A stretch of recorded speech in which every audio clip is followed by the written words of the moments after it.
Hey, what's up? Welcome to the channel. So today I'm going to do a deep dive into a very, very important, somewhat religious idea, but I think still actually stands true for a lot of us.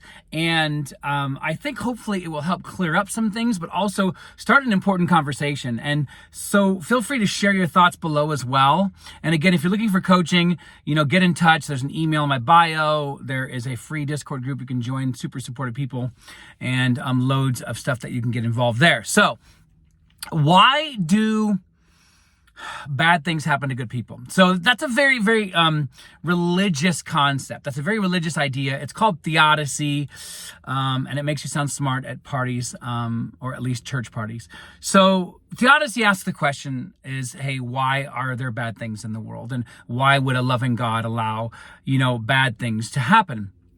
And to good people. So there's a few things that we need to deal with. One is there's too many messy false dichotomies, meaning we're setting up one thing over here, another thing over here, and we're comparing them, and they're not necessarily related. So let's not get too philosophical here, because I like to be practical for my people here. So, all right.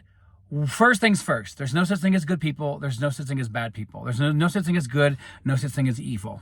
Everything is in the imagination. Let me say it in a very simple way.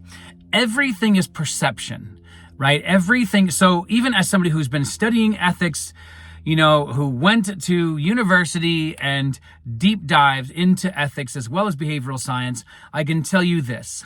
What we think is right and what we think is wrong is not universal. It is very much agreed upon. So in philosophy, it's called intersubjectivity. It means we all came together and we agreed to certain rules, and we've perpetuated them over thousands of years, and now we call them the law, right? And so this is a very, very, I think, important concept when we're trying to answer questions like, why is there some sort of God out there that's has a magnifying glass and allowing bad things to happen to me? Okay. 2, you're not a victim. And I'm going to come back to the first part as well, but you're not a victim.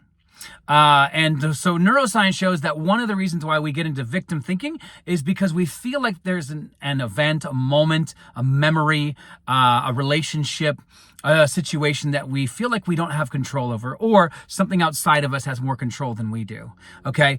And so neuroscience shows that if you sit in that, if you marinate in that, if you identify with that and you just leave it and you keep identifying with it, not only does it become a way to see the world and a way to see yourself and justify why you think you are the victim and why you think you are correct in being the victim, it also says, hey, over time you're going to become indifferent, which means I don't know what to do.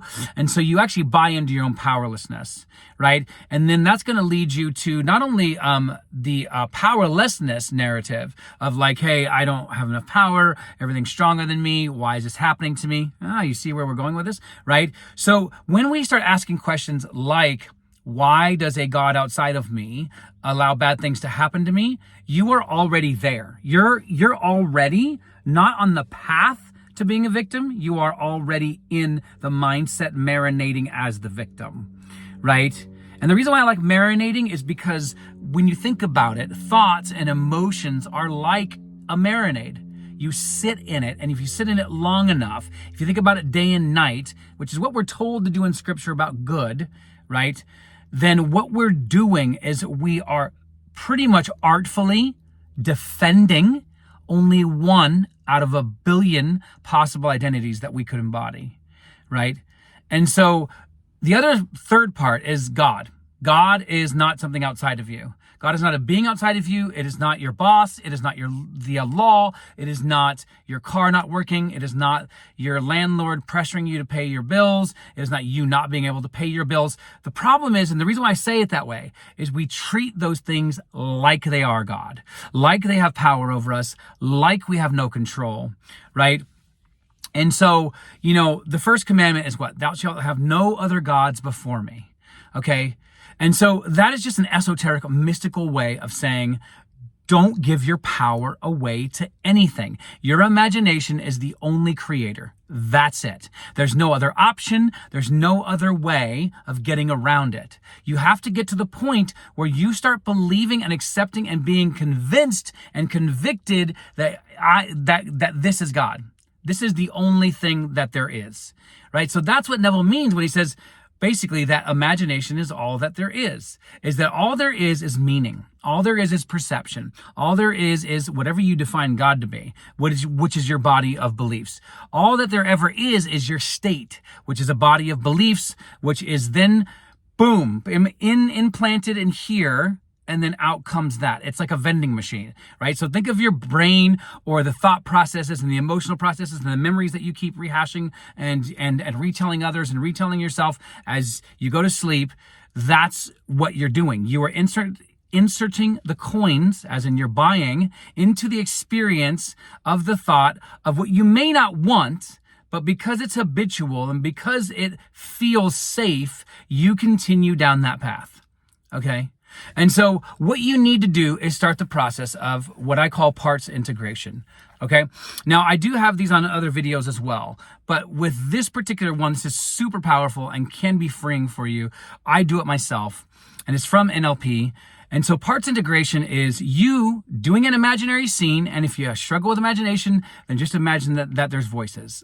Hopefully you're not talking back to them. But imagine that there are voices if you can't imagine. But if you can, then imagine that there's a circle of chairs. And in those chairs are all of your emotions. But have the priority ones be the ones that you're dealing with now. Anxiety, fear, dread, whatever it is, okay? Right? Limiting thinking. Have them sit there and talk to you. Like just literally just sit in silence.